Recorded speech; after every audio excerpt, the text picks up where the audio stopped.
रमेश एक छोटे से गांव बिलासपुर का रहने वाला था। उसके पिता एक किसान थे और मां एक गृहिणी। घर में पैसे की तंगी हमेशा रही, लेकिन रमेश के मन में एक सपना था, अपना रेस्टोरेंट खोलने का।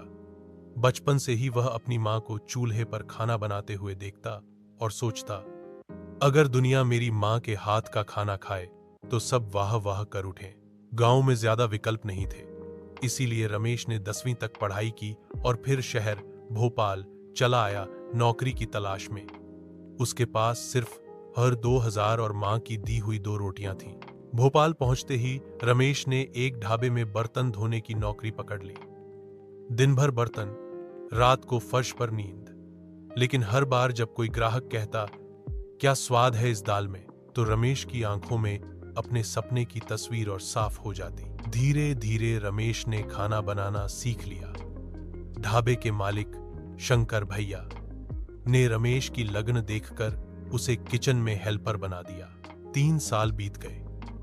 रमेश अब कढ़ाई चलाना, मसाले पहचानना और स्वाद का संतुलन बनाना सीख चुका था। मगर सपना अभी अधूरा था, अपना नाम, अपना रेस्टोरेंट। एक दिन रमेश ने 10,000 रुपये उधार लेकर एक ठेला खरीद लिया। नाम रखा मां के हाथों का स्वाद। उसने एक ही आइटम बेचना शुरू किया, आलू की सब्जी और पूरी। पहले दिन सिर्फ 4 प्लेट बिकी, दूसरे दिन 10 प्लेट, तीसरे दिन एक ग्राहक बोला, भैया आपके हाथ का स्वाद तो असली देसी है। धीरे धीरे ठेले पर भीड़ लगने लगी।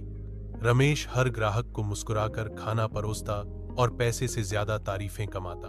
2 साल के भीतर रमेश ने 2 लाख रुपए बचाए और शहर के एक कोने में एक छोटी सी दुकान किराए पर ली।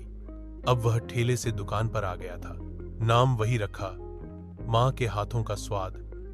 लेकिन इस बार बोर्ड पर उसकी मां की तस्वीर भी थी, जिसमें वह रोटी बेल रही थी। अब रमेश ने नया मेन्यू शुरू किया, राजमा चावल, कढ़ी चावल, छोले भटूरे और खास गुरुवार को मां की स्पेशल खिचड़ी।